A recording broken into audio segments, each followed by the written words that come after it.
अगर सुबह उठ के आप कहें कि मैं सुबह उठ के मुट्ठी नहीं बना पा रहा हूं या नहीं बना पा रही हूं, और ये वाली गठिया महिलाओं में सबसे ज्यादा होता है। बुखार के साथ जोड़ का दर्द, खून की कमी हो जाना, किडनी का खराब होना, लंग्स का खराब होना, सारे सिस्टम को खराब कर सकता है। ये जो शब्द आपने कहा जेनेटिक्स, आपको ये याद रखना है, जितनी भी आर्थराइटिस है गठिया है, इसमें जेनेटिक इंपॉर्टेंस है। ऐसा हो सकता है कि 5 साल के बच्चे को फिजियोथेरेपी को लेकर भी बोलते हैं कि एक्सरसाइज करेंगे तो आर्थराइटिस ठीक हो सकती है। अगर ये सूजा हुआ जॉइंट है और इसकी दवा नहीं चल रही है तो क्या कोई आदमी फिजियोथेरेपी कर पाएगा? गठिया को भोजन से जोड़ने की कोशिश की, ऐसा कभी नहीं। और ये कहना कि चावल खाने से गठिया बढ़ जाता है, जो मुझे हास्यास्पद लगता है, हंसी का सबसे बड़ा कारण है। शाकाहारी भोजन देखा गया है कि बेहतर है।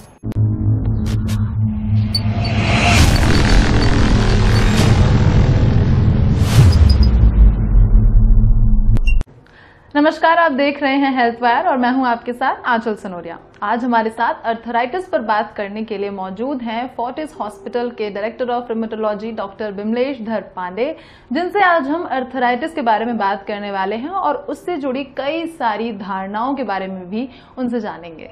Welcome sir, welcome to health wire. Thank you, धन्यवाद आंचल कि आपने एक बहुत जरूरी मुद्दे को उठाया, और मुद्दा है आर्थराइटिस का। आर्थराइटिस से जॉइंट्स पेन की बात हो रही है, स्पेशली फॉर नीज। लेकिन जब मैं इसके लिए इंटरव्यू तैयार कर रही थी तो मैंने पढ़ा कि ऐसा जरूरी नहीं है कि वो सिर्फ नीज और जॉइंट्स को हार्म करता हो, वो हार्ट से भी कहीं ना कहीं कनेक्टेड है। चलिए, इतना बड़ा आपने मुद्दा उठा दिया तो ये बताने की कोशिश कर रहा हूँ कि जॉइंट तो एक जो परिणाम होता है जोड़ में दर्द का, जिसकी वजह से आप डॉक्टर के पास आते हैं। लेकिन ये रोग ऐसे ऐसे हैं जिनमें, जैसे अगर मैं आपको कहूं, आंख का इन्वॉल्व होना, लंग्स का इन्वॉल्व होना यानी फेफड़े का इन्वॉल्व होना, किडनी का इन्वॉल्व होना, कान का इन्वॉल्व होना, नाक का इन्वॉल्व होना, साइनस का इन्वॉल्व होना, दांत का इन्वॉल्व होना। आप कहेंगे दांत का इन्वॉल्व होना? हाँ जी, दांत का इन्वॉल्व होना, क्योंकि कुछ ऐसे रोग हैं जिसमें दांत ही सड़ता रहता है और आप डेंटिस्ट के पास जाके केवल नए नए दांत इम्प्लांट के रूप में लगाते हो, पता ही नहीं कि हो क्या रहा है। तो आपके सारे दांत लगेंगे, फिर वो भी उखड़ जाएंगे। तो कारण जब तक नहीं समझ में आएगा ना, तब तक मजा नहीं आएगा कि हमारा ट्रीटमेंट क्या है। तो हमारी चुनौती किन कारणों से है, उसी के अनुरूप आपका चिकित्सा होता है। सर, अगर बात करें अर्थराइटिस की सबसे आसान शब्दों में, इसे कैसे समझा जा सकता है कि हम अर्थराइटिस को इस बात को लेकर बताएं? एक आम व्यक्ति के लिए मैं सिर्फ एक लाइन बोलता हूं। अगर सुबह उठ के आप कहें कि मैं सुबह उठ के मुट्ठी नहीं बना पा रहा हूं या नहीं बना पा रही हूं आधे घंटे से ज्यादा तक, यानी मैं अगर सुबह उठूं और मुझे सुबह उठ के लिखना है और मैं ऐसे ना पकड़ पाऊं। मैं एक एग्जांपल और लूंगा। मैं सुबह उठ के कहूं कि मैं ये चाय का प्याला ऐसे नहीं पकड़ पा रहा हूं क्योंकि मेरे हाथ ऐसे नहीं बन रही है, और मुझे चाय ऐसे पकड़ के पीना पड़ रहा है क्योंकि आधे एक घंटे से ज्यादा मेरे हाथ अकड़ी रहती है। ये आर्थराइटिस की निशानी, ये तो हाथ की आर्थराइटिस की निशानी हुई। तो अगर हम एक ऑन एन एवरेज एक गिनती और उनके नाम, अगर आप टाइप्स ऑफ अर्थराइटिस हमारी ऑडियंस को बताएं, तो जो सबसे प्रचलित आर्थराइटिस है समाज में, उसका नाम है रूमेटॉइड आर्थराइटिस, जो इन जोड़ों में, नकल्स के जॉइंट में होता है। लेकिन ये केवल कुछ जॉइंट्स है, इसके अलावा ये किसी भी जॉइंट में हो सकता है, जैसे घुटने में हो सकता है, शोल्डर में, एल्बोज में, रिस्ट में हो सकता है। ये है। और ये वाली गठिया महिलाओं में सबसे ज्यादा होता है 20 से 40 की उम्र में, यानी रिप्रोडक्टिव एज ग्रुप। इसी एज में आपकी शादी भी होती है महिलाओं की, इसी में इनको बेबी भी करना है। और अगर किसी महिला का गठिया एक्टिव रहे तो बेबी को कैसे उठाएगी, कैसे उसका भरण पोषण करेगी, तो इसलिए चुनौती है। दूसरी आर्थराइटिस का एग्जांपल दूंगा, सोरियाटिक आर्थराइटिस। उसमें स्किन की एक बीमारी होती है सोरियासिस, लाल सफेद चकत्ते पड़े रहते हैं, उसके साथ आर्थराइटिस। ये रूमेटॉइड पहला था, ये दूसरा है सोरियाटिक की। अब आपको ऐसा जोड़ का दर्द है जिसमें स्किन की प्रॉब्लम भी है, जोड़ का भी दर्द है। 1/3 यानी 33% लोग जिनको केवल स्किन की प्रॉब्लम है, सोरियासिस है, उनको जॉइंट का भी प्रॉब्लम होता है, उसको सोरियाटिक आर्थराइटिस कहते हैं। बहुत विभत्स हो सकता है किसी के साथ, अगर वो न केवल हाथ पांव टेढ़े कर देता है, साथ साथ स्किन के साथ। तो आप एक मेंटल इश्यूज को भी लेके चलते हैं, क्योंकि आपको पूरा ढकना पड़ रहा है और आपके हाथ भी टेढ़े पड़े हैं और आप काम भी नहीं कर पा रहे और दर्द भी हो रहा है। तो आप तो कई तरह से अब घेरे जा चुके हैं। तीसरा जो प्रचलित आर्थराइटिस है वो है एंकालोजिंग स्पॉन्डिलाइटिस, जिसमें रीढ़ की हड्डी में बहुत भयंकर दर्द होता है, भयंकर एकदम अकड़ाहट हो जाती है। रात के 3 बजे के बाद लोग करवट नहीं ले पाते, और ये यंग लोगों को होता है। 16, 17, 18, 19, 20 ऐसे करके यंग मर्दों का रोग है, और फीमेल्स में 25, 30, 35 तक आता है। और महिलाओं में कमर का दर्द हो तो पूरी समाज में क्या स्थिति होती है?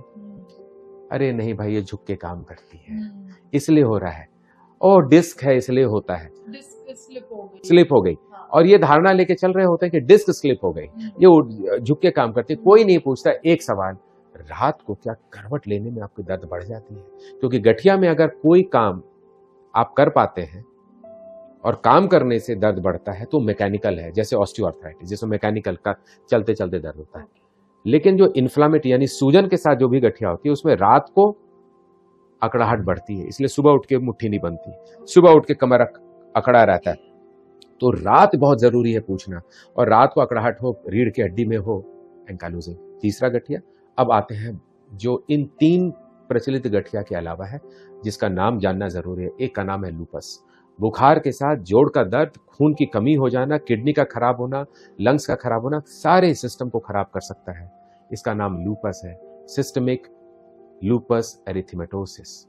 स्किन भी गया, स्किन कई तरह से गए, भयंकर थकावट, जोड़ों में दर्द और बुखार, और आपको एंटीबायोटिक चली जा रही है क्योंकि किसी को पता नहीं ये बुखार के साथ गठिया जो है उसको लूपस कहते हैं। एक ऐसी गठिया होती है जिस मुंह में सूखापन होता है, जोड़ में दर्द होता है, शॉगरन, सारे दांत सड़ जाते हैं, आंख में जलन खुजली होती है, आप आंख के ड्रॉप डाल रहे होते हैं, थकावट होती है, थकावट होती है, थकावट होती है। शॉगरन एक होती है जिसमें चमड़ा एकदम टाइट हो जाता है और खून का प्रवाह चमड़े में नहीं होता है, तो खून यहाँ पे अल्सर्स बनने लगते हैं। हाँ, अल्सर्स मतलब घाव बनने लगता है। और लंग्स में जब प्रॉब्लम जिसकी बढ़ती है तो लंग्स सूख जाता है, आईएलडी, खांसी करते रहते हैं और चमड़ा एकदम टाइट होता है, पूरा चेहरा विभत्स हो जाता है। यह है स्क्लेरोडर्मा, ये कनेक्टिव टिश्यू भी कहलाता है।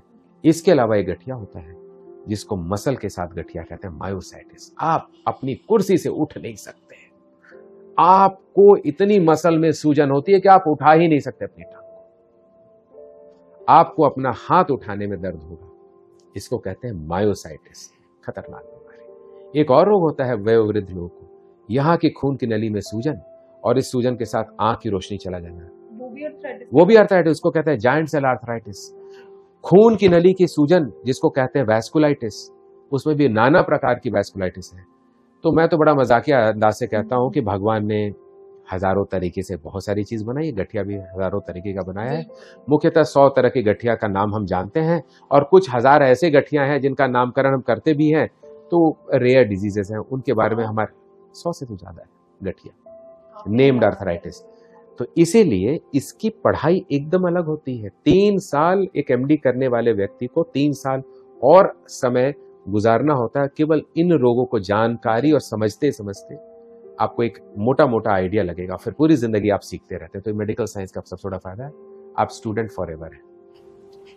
सर अर्थराइटिस होता कैसे है, मतलब एज के साथ है, कोई जेनेटिक वजह से होता बहुत है? अच्छा, ये जो शब्द आपने कहा है जेनेटिक्स, आपको ये याद रखना है, जितनी भी आर्थराइटिस है, गठिया है, इसमें जेनेटिक इंपॉर्टेंस है, लेकिन हर एक मेजर है, लेकिन हर एक माँ जिसको गठिया हो उसके बेबी को गठिया होगा ये मैं नहीं कह सकता, क्योंकि एक व्यक्ति के रूप में आधी जीन्स आपको माँ से मिला, आधी आपके पिताजी से मिला, और कुछ जीन्स साइलेंट भी हो सकते हैं, कुछ एक्सप्रेस भी एक्टिव भी हो सकते हैं।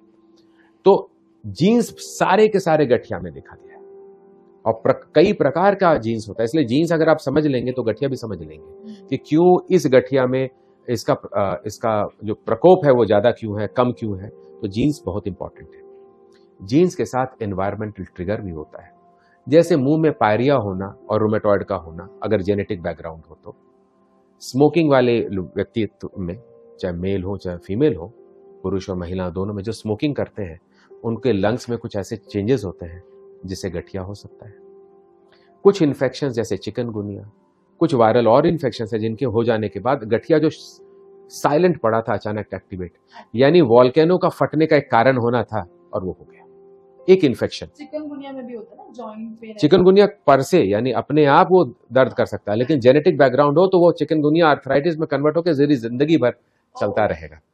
कई लोग को HLA-B27 नाम की एक जीन के साथ जोड़ रोग होता है, और बस एक बार उनके पेट खराब हुई, बाहर का उन्होंने कुछ खाया या यूटीआई हुआ, इन्फेक्शन हुआ, उसके बाद जैसे माचिस किसी ने पलीते में लगा दिया और वो धमाका हो के रहेगा, तो वो डायनामाइट ब्लास्ट करने को तैयार था, आपने बस एक आग लगानी थी, सुलगानी थी। तो जेनेटिक बैकग्राउंड बहुत इंपॉर्टेंट है। बच्चों का गठिया अलग गठिया है, मिडिल एज का गठिया अलग है और वयोवृद्ध में गठिया अलग है। मतलब ऐसा नहीं है कि सिर्फ अर्थराइटिस की बीमारी बस एक साल से जोड़ के सीधे 99 साल तक जोड़ लीजिए, सब जगह गठिया आपको मिलेगी। क्या ऐसा हो सकता है कि 5 साल के बच्चे को अर्थराइटिस? एकदम होता है, और उनके गठिया स्पेशलिस्ट हम नहीं होते हैं, पीडियाट्रिक रिमेटोलॉजिस्ट होते हैं। तो ये भी समझना है कि हर रिमेटोलॉजिस्ट हर चीज को नहीं ट्रीट करेगा, बच्चे वाले पेशेंट्स को बच्चे वाले डॉक्टर ही ट्रीट करेंगे। बच्चों में वो मेजर वही रहेगा, मेजर नहीं, वहां तो जेनेटिक और ज्यादा है। एग्जैक्टली इतना ज्यादा जेनेटिक्स है, बच्चे वाले जो गठिया उसमें इतना ज्यादा जेनेटिक्स है, कह नहीं पाती। और उनकी जो चुनौती है वो और ज्यादा कठिन है। पुरुष जो बड़े, देखिए जितनी भी ड्रग की ट्रायल होती है बच्चों में होती ही नहीं, वो तो बड़ों में होती है। तो आपके पास दवाइयां कम हो जाती हैं देने के लिए, क्योंकि इसका ट्रायल अगर नहीं तो आप दवा कैसे देंगे? तो ये भी चुनौती है। हर एज ग्रुप के अर्थराइटिस ट्रीटमेंट्स भी अलग, एग्जैक्टली। ओके, तो अगर हम ट्रीटमेंट्स की बात करें तो एक बच्चों का आपने कहा कि वो अलग होते हैं, तो अगर हम यंग और एजेड लोगों की बात करें, उनके ट्रीटमेंट्स क्या हो सकते हैं अर्थराइटिस के लिए? देखिए, ट्रीटमेंट 3 प्रकार के हैं आज की तारीख में। एक है ट्रेडिशनल ट्रीटमेंट, ये वो दवाइयां हैं जो गठिया के लिए बनाई नहीं गई थी। वो गठिया के लिए कभी नहीं बनाई गई थी, वो बनाई गई थी किसी और कारण के लिए, लेकिन उसका रीपर्पस्ड ड्रग है, यानी उनका इस्तेमाल कहीं और से स्टार्ट हुआ और कहीं और चला गया। यानी उनकी उपयोगिता गठिया में ज्यादा दिखी गई बाद में, लेकिन बनाई गई थी किसी और कंडीशन में। वो सारे टैबलेट्स हैं और बहुत अच्छे काम करते हैं। 40 से 70% लोग इसी दवाओं से ठीक होते हैं, और सब ओरल है, बहुत ही सस्ते हैं। अच्छी बात तो ये है कि बहुत सस्ता है, और कुछ दवा 60 साल पुरानी है, कोई 70 साल पुरानी है, यानी टाइम टेस्टेड दवा है। लेकिन 25% से 30% लोग ऐसे होंगे, या 20 से 30% लोग होंगे जिनको ये दवा, जो ट्रेडिशनल दवा, वो काम नहीं करेगी, क्योंकि उनका रोग और ज्यादा व्यापक है, खतरनाक है, या एग्रेसिव है, जो भी शब्द कहें। उनमें बायोलॉजिकल दवा दी जाती है जो इंजेक्शन के रूप में आती है, वो महंगी भी होती है, और उसमें हमें बहुत सोच समझ के करना पड़ता है कि हम जो प्राइमरी फर्स्ट लाइन ट्रीटमेंट है उसको एग्जॉस्ट कर ली, यानी उसको इस्तेमाल कर लिया, काम नहीं कर रहा तब हम इस्तेमाल करते हैं। और एक तीसरी लाइन की दवा है जिसको टारगेटेड थेरेपी कहते हैं, टैबलेट होती है, नए जमाने की टैबलेट है। उनका आविष्कार केवल गठिया के लिए मान के चलिए कि अगर मुझे ये गठिया है तो मैं इस टारगेट को, और ये गठिया में ये प्रॉब्लम अंदर में चल रहा है सेलुलर लेवल पे, यानी एक सेल के अंदर में, उसको हमने आइडेंटिफाई किया, उसके जीन को आइडेंटिफाई किया, उसके जेनेटिक एक्सप्रेशन को आइडेंटिफाई किया, उनके सारी प्रॉपर्टीज को आइडेंटिफाई करके उसके हिसाब से जो ओवर एक्सप्रेस जीन है उसको सप्रेस करने के लिए दवा देते हैं। उसको कहते हैं टारगेटेड थेरेपी। टैबलेट है, सस्ते हैं, प्रभावशाली है, किफायती भी है और प्रभावशाली भी है। ये नए जमाने की दवा है, और पिछले 12 से 15 साल के अंदर में ही इनका आविष्कार हुआ है गठिया में। गठिया के अलावा भी ये टारगेटेड थेरेपी कैंसर्स में इस्तेमाल की है, लेकिन कैंसर की टारगेटेड थेरेपी अलग है, गठिया की टारगेटेड थेरेपी अलग है। यानी ये टारगेटेड थेरेपीज है, और यही आपकी पूरी गठिया की जो सोच है और उसकी दवा है उसको चेंज करते हैं, क्योंकि एक टैबलेट है, टैबलेट बनाना आसान है और कीमतें घट जाती हैं। फिजियोथेरेपी को लेकर भी बोलते हैं कि अगर हम वो चीज करेंगे, एक्सरसाइज करेंगे, तो अर्थराइटिस ठीक हो सकता है। बहुत अच्छी बात है। क्रिकेट में एक बैट्समैन बैटिंग कर रहा होता है, एक रनर होता है, दोनों की जरूरत है। अगर वो रनर उधर से दौड़ेगा नहीं तो एक रन नहीं होगा। तो जिंदगी की फिलॉसफी में हमारी गठिया में दवा, पहले रोग का नामकरण करना, उसकी व्यापकता को समझना, उसके पेशेंट के हिसाब से दवा देना, और दवा देते हुए समुचित फिजियोथेरेपी करना। फिजियोथेरेपी से रोग ठीक नहीं होगा, ठीक होने वाले रोग में जहां पे दवा चल रही है उसमें फिजियोथेरेपी करना। यानी आपको प्राइमरी और सेकेंडरी समझना है। प्राइमरी डिजीज की दवा पहले चलेगी, वो कंट्रोल हुआ तब आप फिजियोथेरेपी करेंगे। अगर मैं कहता हूं मेरे अपने रिस्ट का फिजियोथेरेपी कराना, और ये सूजा हुआ है, अगर ये सूजा हुआ जॉइंट है और इसकी दवा नहीं चल रही है, तो क्या कोई आदमी फिजियोथेरेपी कर पाएगा? ये इतना दर्द करेगा कि आप छूने नहीं देंगे। तो ये फिजियोथेरेपी तब होती है जब हमको पता चल जाता है कि मैंने दवा दे दी, रोग के ऊपर उसका प्रभाव आने लगा, अब मैं फिजियोथेरेपी करूं। ओके, मतलब हम इनिशियल स्टेज में उसको यूज नहीं कर सकते, कोई विशेष फायदा नहीं आया है जहां पे सूजन है। लेकिन कुछ रोग हैं जिनमें फिजियोथेरेपी आप इनिशियली कर सकते हैं, उनका नाम है एंकाइलोजिंग स्पॉन्डिलाइटिस। वहां फिजियोथेरेपी से स्टार्ट कर सकते हैं, टैबलेट ऐड कर सकते हैं।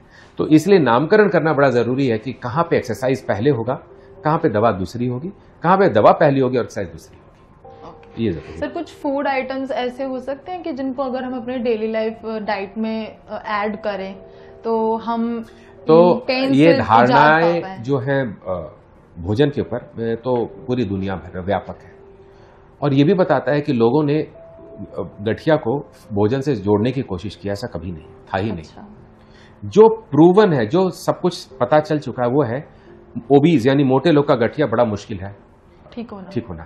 इसलिए उनके मोटापे के बारे में जरूर आप बात कीजिए।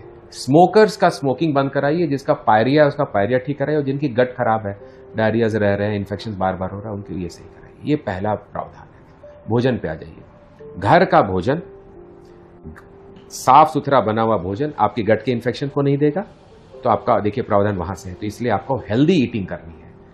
आप जिस जगह रहते हैं उस जगह का भोजन, तो केरल में रहने वाला अगर चावल खाता है और सांबार खाता है, उसमें कोई गलती ही नहीं है। उसके प्रावधान, उसकी प्रकृति ने ये दिया। हाँ। और ये कहना कि चावल खाने से गठिया बढ़ जाता है, जो मुझे हास्यास्पद लगता है, हंसी का सबसे बड़ा कारण है। क्योंकि मैंने दक्षिण में अपनी ट्रेनिंग ली है, तो वहां तो सब लोग चावल खाते हैं। हाँ।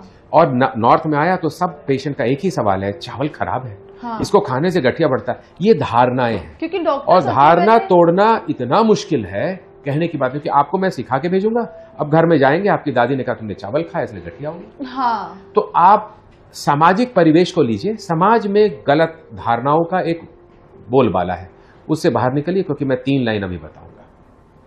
1, गठिया के पेशेंट्स को फ्रेश खाना चाहिए, मौसम का खाना चाहिए, बासी नहीं खाना चाहिए। दूसरा, शाकाहारी भोजन देखा गया है कि बेहतर है रेड मीट ईटर्स के मुकाबले, यानी जो लाल मांस खाते हैं उनको कंपेयर किया गया, तो उनका गठिया, उनको दवा चल रही थी। जो वेजिटेरियन थे उनको दवा चल रही थी, जो वेजिटेरियन जिनको दवा चल रही थी उनका आउटकम यानी जल्दी ठीक होने का बेहतर था।